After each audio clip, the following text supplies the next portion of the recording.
Welcome back to the Wins and Losses podcast. We got the winner, Winkler.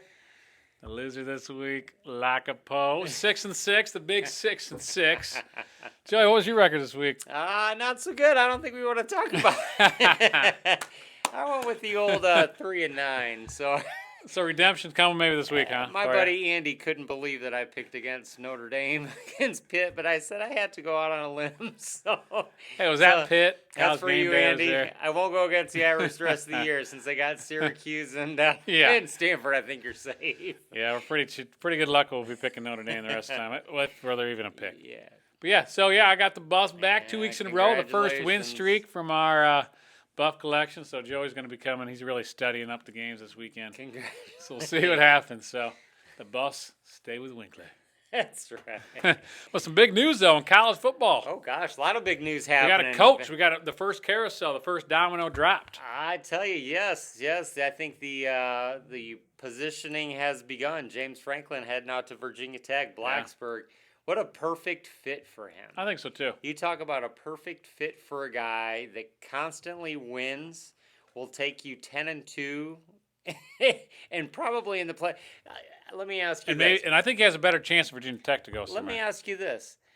In the ACC, without Ohio State or Michigan, James Franklin could very easily go 10-2 the majority of his seasons, which is probably going to win you the ACC. You got to figure in the ACC your main contenders or your main threats are going to be Clemson, who's really refusing to kind of get with the modern era in the transfer portal. And you got Florida State, who's inconsistent as all get out. Yep. And you got Miami, who's inconsistent.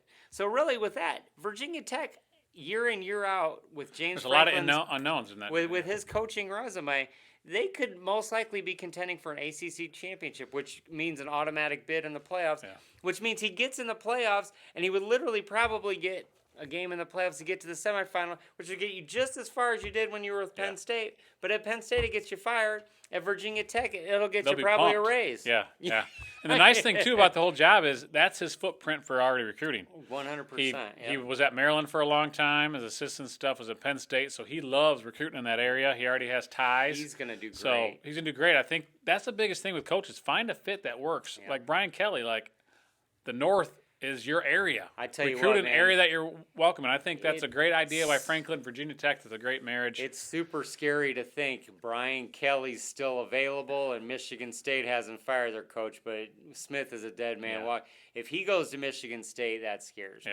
He is a perfect Mark D'Antonio type for Michigan State. He is just the kind of jerk that just gets under your skin, but is a great football coach. And that was Mark D'Antonio. He's very successful at Michigan State. And being a Michigan man, I do not want to see success at Michigan State. Nope, so, yes, I hope Brian Kelly does not. But fit is key, 100%. And Franklin, why go to Florida? Why go to LSU? Yeah. The pressure is insane. And for him, if he goes somewhere and gets fired after a year or two, he's not going to have any good job after that. I mean, your career's almost done, or else you're going to have to work your way back up by a small team and move it back up. So why pick the ACC? It's not as competitive. I feel like they're unknown every year. So that's a great job by Virginia Tech and a great job by Franklin. Speaking of fit, this just came out today. Lane Kiffin was spotted at the LSU airport getting off a private donor's Lear jet. Really?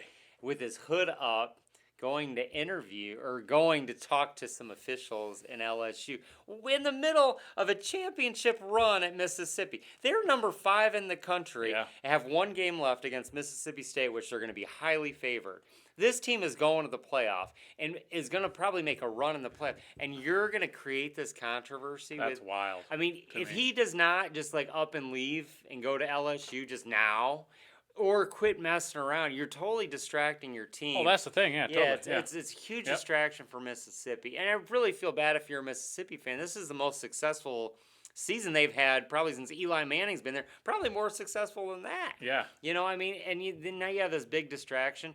But, I mean, who's to say Lane Kiffin's even a good fit at LSU? I mean, I don't know if Ed Ogeron was a good fit. I know. And how'd that last, Well, it's like their expectations are almost like out of this impossible. world. They're impossible. like Nick Saban didn't even work out there. Yeah. Well, he went to Miami Dolphins, but he chose. I mean, he might have been one of the only ones. Just yeah. like Alabama, like you cannot the run that Alabama had with Saban, like you can't replicate. There's only one that. of a kind. Yeah, you can't replicate. You cannot replicate. That's why everybody's like, that was on DeBoer after that first loss to Florida State. It's just like, holy cow, give the guy a break, man. The guy wins. He's proven winner. They're very successful. They recruit like gangbusters, but they're all expecting Nick Saban, which brings us full circle to Michigan, which we like to talk about.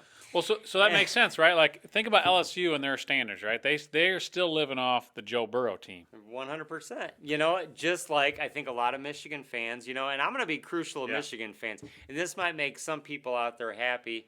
I'll give you the initials BW, and you know who I'm talking about, who says that I'm not critical of Michigan. A lot of Michigan fans are very critical this week after we barely beat Northwestern at Wrigley Field. Epic game to watch. I mean, the game was ugly, but the scenery and the backdrops were awesome. But, okay, Michigan fans, let's think about this logically and realistically. If I were to tell you going into this season we could finish 10-2 and possibly end up in the playoff, or maybe 9-3 and end up just out, with 8 starting freshmen on offense, with 5 starting freshmen on defense, you're the our subs rotations that are coming in. You're the youngest team in the Big Ten. You're literally having a successful winning season, and you got nothing but criticism because all the Michigan fans want to replicate our 2023 season.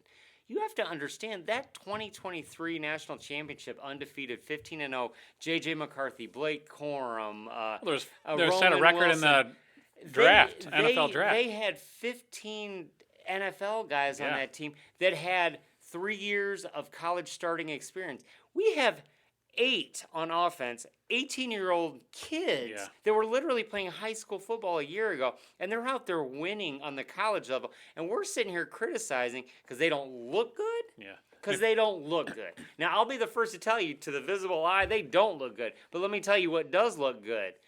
8-2.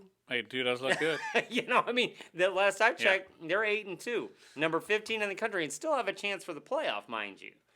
So let's pump the brakes a little bit, Michigan fans, and I want to see them dominate every game. Yeah. But it's hard when your standard is set to that 2023 national championship team, or you're constantly compared to Ohio State, who is number 1 in the country.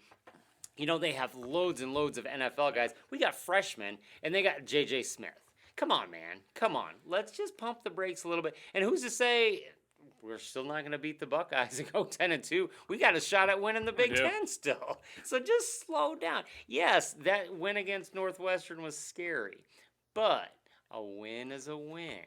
Let's take a deep breath, survive and advance. Yes, survive and advance is definitely survive and advance. It's the motto. No doubt about it. Of March Madness, and getting you prepared for Michigan basketball because we're getting a deep run in March for Michigan hoops, and we'll talk about that at a later date.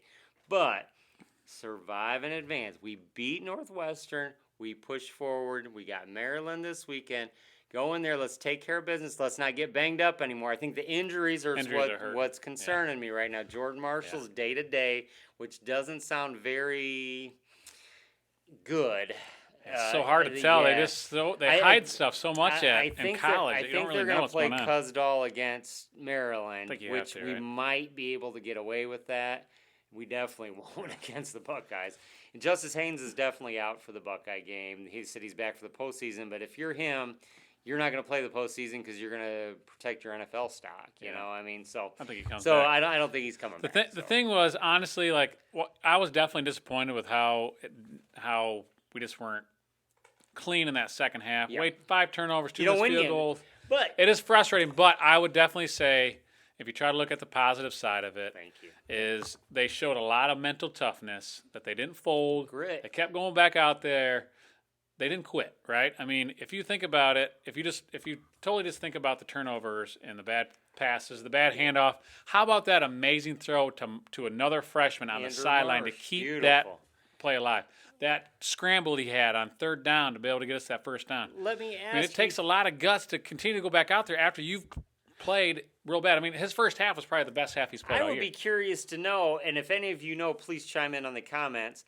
How many teams do you know, let alone 18-year-old freshman teams, turn the ball over 5 times, miss 2 field goals, and still win the game? I don't think it's ever been done. There's a 5-0 turnover ratio, like against and you. And 2 field goals missed. And we missed 6 points sitting on the board. Like, you don't win those games. You don't. Michigan displayed the mettle. They displayed the guts. They displayed the toughness. Yeah, it was ugly. I will give you that. It was ugly. Not the game we wanted to see. But they won. Relax. Pump the brakes a little bit. Move on to Maryland. Take care of Maryland and then get ready for the Buckeyes. It all comes down to that Buckeye game. We all know that. It always has. It always will, you know. But even if that doesn't go in our favor, let's remember 8 starting freshmen on offense, 5 on D. We are a very team, young and then team. we have 8 wins, and we haven't been blown out. And you know, for all those calling for, Sharon's got to go.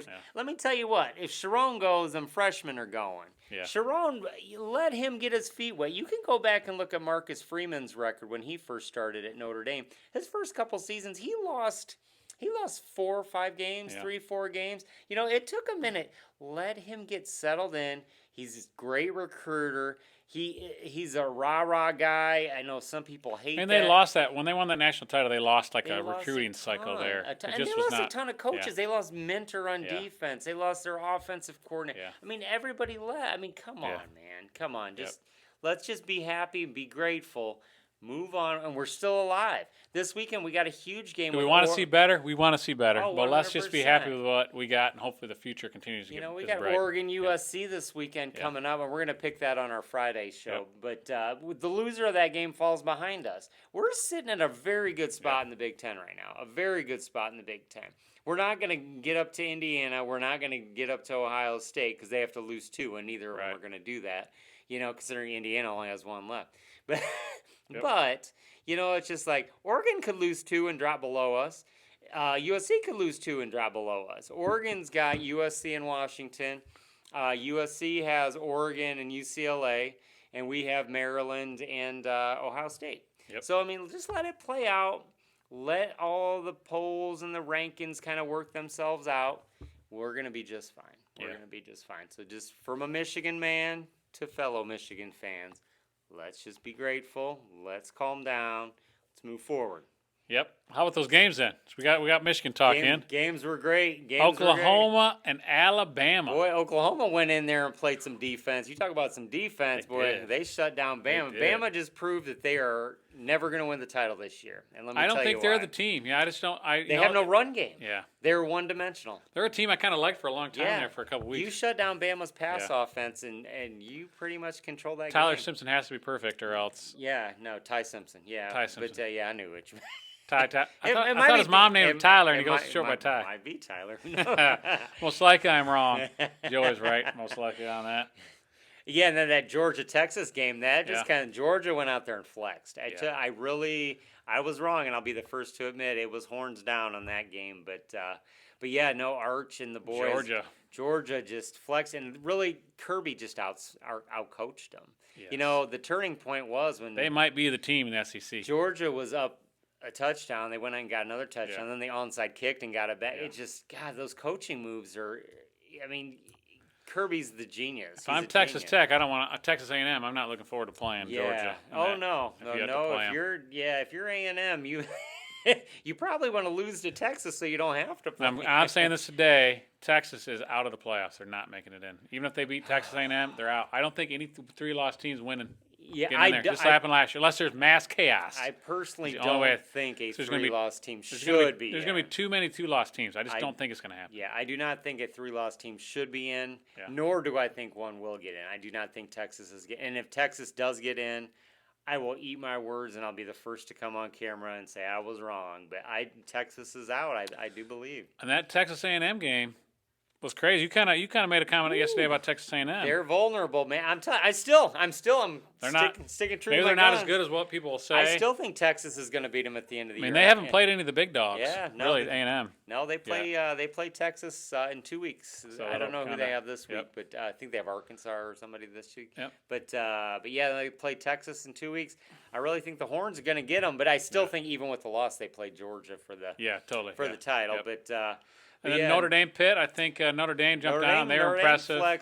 Notre Dame flexed a little bit too. They look good. We'll give them a little props today. I'll give them props. I'm not so sure. I was real happy with Narduzzi, Pitt's coach, going out there before saying it doesn't matter if we win or lose. And who says that? Yeah. That's it. And then Notre Dame just no matter who went you're out playing, you want to beat them. You guys look like fools. Yeah.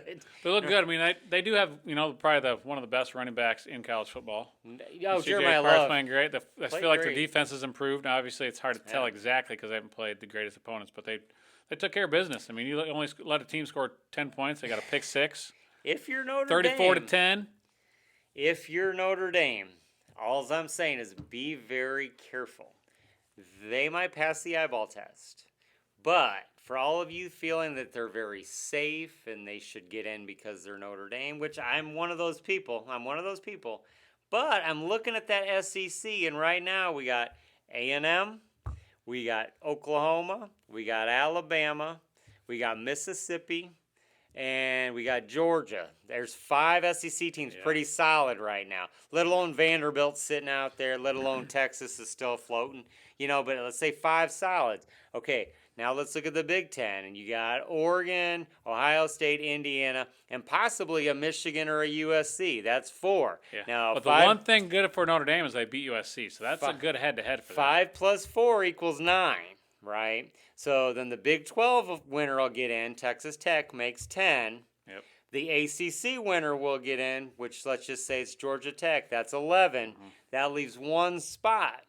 Well, does Notre Dame get that 1 spot, or do they go group of 5, or how they have to have that group of 12? So the interesting part is tonight on the rankings. Yes. Where do they put Alabama and Oklahoma comparative to Notre Dame? Right. I think that's a key. I think because Oregon they didn't play, so they're probably not going to move.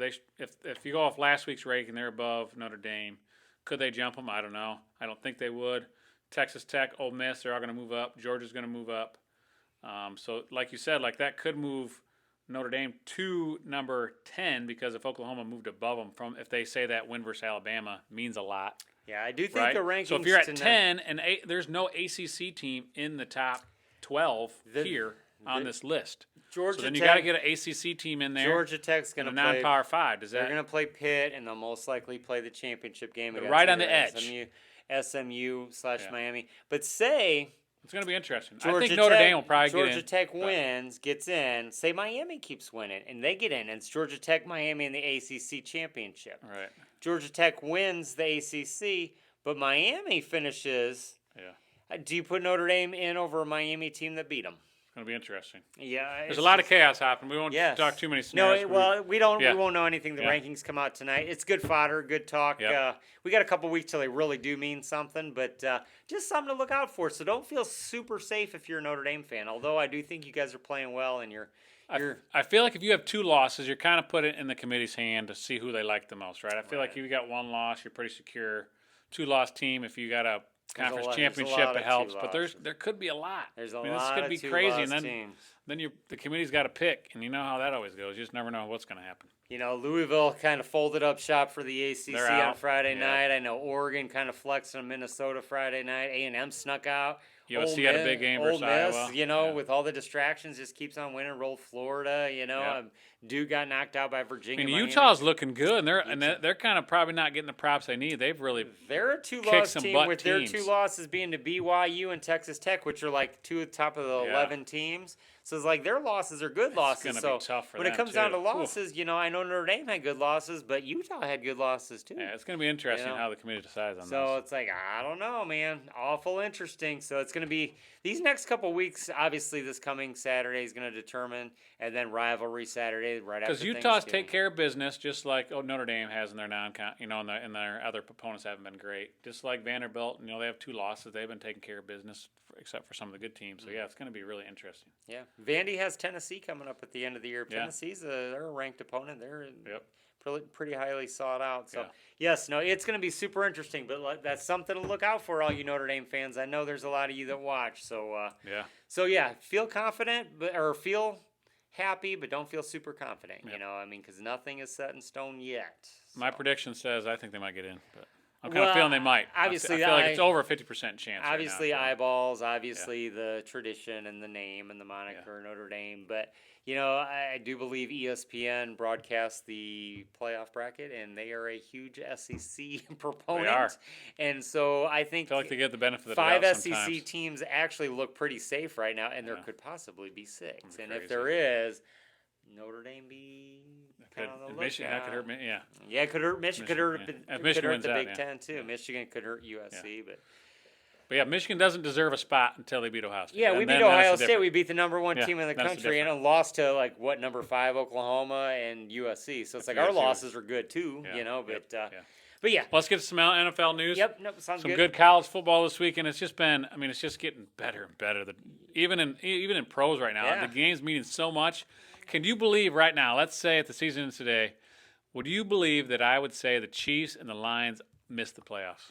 That would devastate me as a Lions fan and make me scream for the hills because I hate the Chiefs. Because I'll tell you what, Detroit, the 4 games they've lost have been to 2 division rivals, the Packers and the Vikings, and then they lost to the Chiefs on a questionable game, and they lost to the Eagles on just a defensive slugfest. So it's but I look at the Lions' schedule is so brutal, and we knew it coming into the year, but you still got to win some of those games. And I do think that they do come through and they win them, and I do think the Lions will get in.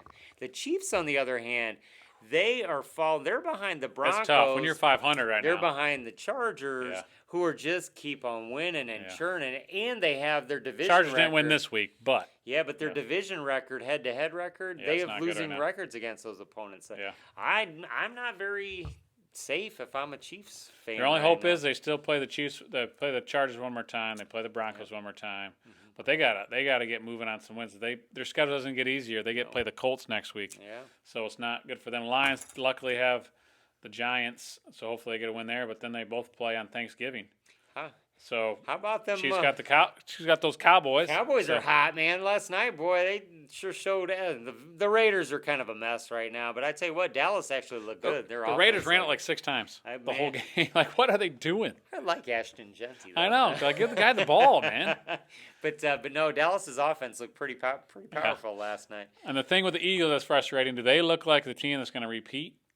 Eagles are flexing though. They're beating teams and beating them on defense. They're not outscoring them. I mean, they got Saquon and they got AJ Brown. It doesn't matter. That game could have been so much different with the Lions literally in the first half led over the ball like 3 times on their side of the 50, and they didn't score any of those points. What's going on with the drops? I look at Goff's passes. Look there. Like J-Mo dropped a bunch, and Amon-Ra dropped a couple big ones. Laporta was out that game. But it's you got to catch those balls. We got to convert. I mean, we're going for it on 3rd and 4th downs. You got to make those, Some consistency issues there with the Lions a little bit. But I have confidence that the Lions are going to kind of come through and get in at least. Baker touchdown makers kind of hit a little slide. Josh Allen still flexed and showed. Well, that was a high-scoring game. It was like a shootout. Who's the MVP? No defense. Fun offensive game if you're watching that one. No defense played in that game. You had the Rams Seahawks, which is an NFC power. I like battle. the Rams, man. Rams are looking good. Yes, that defense is for real. They're looking good in more ways than one. Did you check out their unis? They had the black. Those did look sharp. Those are super sharp. I like those Rams. I might have to get a Blake Corum one of those. They look good. Yeah, those are nice. That was a big win for the Rams. So the Rams are chugging along. Could they be the ones that could dethrone the Eagles? They had a great game earlier in the season. That blocked field goal is the only thing that was the difference. If I were the Lions, I wouldn't want to go play the Rams in the playoffs. No. I'll tell you that. Boy, oh boy. And Bears just keep chugging about. I'm just super impressed with the Bears and their the grit. Vikings just shoot themselves in the foot with those turnovers. JJ had the comeback. They scored too quick. They scored they gave Caleb Williams, and they had that big run back. That was a good game, boy. Good win for the Bears. Congrats, man. Bear down, and they're in first place right now. So, the NFL's getting good. It is it's getting to the heated part of the battle. Yeah, the playoff shuffling right now is just crazy. Yeah. I mean, who if I were to tell you that the Ravens are coming back, they won again. Patriots and Broncos are the best team in football, you'd say, what? Yeah. Or them and the Eagles, but it's just like, holy smokes. It's like if you think about the AFC, it's hard for me to pick a team that Denver and Patriots. Do you really trust them? Or Indy? They don't. Do you trust Indy? Yes, they haven't, because they haven't shown it in years past, right? I think you trust Buffalo. I think look out. I called Buffalo's this a while ago. Yeah. I said the Ravens are coming, and they're coming. Look, don't look now. They're only a game behind the Steelers. Game behind the Steelers. So it's like look out for Baltimore. Denver's. I feel like they're kind of like the Chiefs from last year. They just find a way to win. It looks sloppy. It looks ugly, but they just win. But they're still young. They're still so young. I feel like the seasoning and the playoff experience is huge for the Broncos. That's going to be their issue coming in. So some new teams. It's going to be interesting. I feel like NFC's could this be the Buffalo years, or could this be NFC? The Commanders aren't there this year. You got the Eagles, who are normal, but I mean the Bears are new. The Bears are young and coming. Who would say they would be? Could you say right now the Bears would be first in the division? Yeah, I mean that's crazy. I mean we'd laugh. You look at Tampa, and Tampa's always kind of just snuck in there, and Tampa's looking pretty comfortable and making it. The Rams have always obviously played Rams well. had they've won a Super Bowl, and they got a lot of new guys on that team. Seahawks are playing well. That whole division, Seahawks, 49ers. I mean that whole division, they might have all the wild some good coaches. Yeah, no, for sure. That's why it's worrisome for the Lions. But I mean they're right there. I mean they're literally pretty even. They just don't. I mean the 49ers have one more game than the Lions have, because they haven't had their bye yet. So they're right there. I mean, it's easier for the Lions than the Chiefs. I think if people are betting, I think the Lions is a better bet to make the playoffs than the Chiefs, just because of experience matters. Lions got some big games coming up. They got Thanksgiving coming up. Their schedule isn't easy either. They play the Packers. They got the Giants coming up this Sunday. Cowboys, the Rams, the Steelers. Yeah, they play the Rams. Holy smokes! The Vikings and the Bears. So it's not easy going to be finishing here. You got a lot of first place teams. Their Rams are in first. The Steelers are in first. And Bears are in first, so they're gonna have to earn it for sure. Yeah. Hey, I want to just touch base on Michigan basketball for all of you that watched that TCU game Friday. How about them Wolverines? Everybody thought they were dead, man. Still rolling undefeated, number 6 in the country. Looking good, man. I like it. Normally, the non-conference start of the season doesn't really matter. I'll tell you what, man, these boys are looking good. Yeah. They play Middle Tennessee State this coming Wednesday and San Diego State Monday. So those hopefully should be another 2 victories, and they keep on rolling. Then they get into a little bit meatier. I think they play Auburn here in a couple weeks, so that'll be a good SEC test for them. But tell you what, man, look out for the Wolverines basketball. We're going to talk a lot about them in March. I'll tell you that. And the Stones have won 10 in a row. I tell you, Pistons are, and they've been doing it without Cade. They've been doing it without Duran. I tell you, I think Ivy's been on the bench. Yeah. Man, oh man, I tell you, Pistons playing well. And Red Wings had a big brawl with the Rangers the other day. I saw that. So that was kind of fun too. Good time to be a Michigan sports fan, I tell you. But it's all maize and blue right now, baby. That's what we're looking at. Just keep tunnel vision, eyes on Maryland this week. We're going to talk a lot more about that Maryland game as well as the big matchups coming up this weekend. What's the big SEC? We got Oregon. It's Oregon, USC, and what's the big SEC? Is it Vanderbilt? Somebody? I don't remember this week. I don't know. We'll talk about all the big matchups in Cali. Is that who it is? Oregon, Vanderbilt? Let's see, or Vanderbilt, Alabama? Was it? Sorry, we're unprepared on this one. There's not a big SEC. There's not a big one. Looks like this week. Just Oregon or Pitt, Georgia Tech. BYU, Cincinnati, Tennessee, Florida. Yeah, nothing huge in the SEC. So, we're going to talk about all those games, pick them, as well as some of the big NFL matchups. We're going to do that Friday. Hey, I'm going to try to win these buffs back from Evan. Let's go 3 in a row. Them Cartiers costing more in a leg, man. So, all right, so until Friday, we will sign off. We got the big reveals coming out here in a couple hours, so it's exciting to watch. So we're going to sign off, and until Friday, we say go Blue.